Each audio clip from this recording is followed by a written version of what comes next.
Rondina ng Chocomucho Flying Titans posible ngang hindi na makasama sa next conference by 2024. Well, alam naman natin nasa beach volleyball unang nakilala at mas nakilala itong si Cici Rondina, at simula po nang dumating siya sa Chocomucho Flying Titans ay gumanda ang laruan ng Chocomucho, at nito nga lang katatapos na All Filipino Conference ay nakakuha ng silver medal ang Chocomucho Flying Titans sa pamamagitan nga po ni Cici Rondina.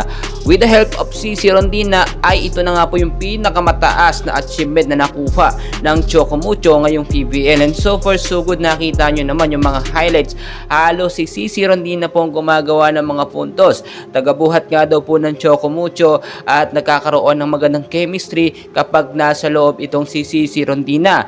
Tinagurian din pong Darna ng Chocomucho si Cici, which is alam naman natin na sapat kahit hindi na po kumuha ng important Chocomucho basta may Cici Rondina.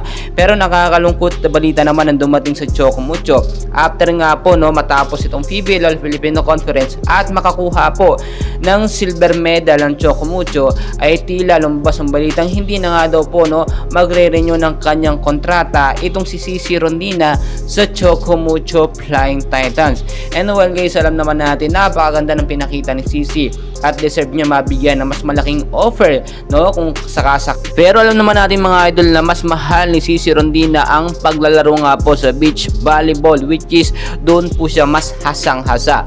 Pero kung sakasakaling nga magbago at mabigyan talaga or may taas ang offer dito kay Cici Rondina, ay posible siyang magstay at magbago pa ang kanyang isip. And as of now, nakita nyo maganda ang pinakita ng Chocomucho with the help of Cici Rondina, Dina Wong at ibang mga player ng Chocomucho ay nakapasok sila at nakakuha dito nga po ng mataas silver medal ng kanilang nakuha katapos lamang na PBL All Filipino Conference, at posible ang hindi maulit sa next conference kung walang Cici Rondina. Kaya ngayon patuloy na pinag-iisipan po ng Chocomucho, ng Ribisco at ni Coach Dante Alimsunirin ang mga kontrata ng mga player nga po ng Chocomucho. May mga player po kasi ng Chocomucho na posible na nga pong hindi na mag-renew or umalis na dito sa Chocomucho Flying Titans.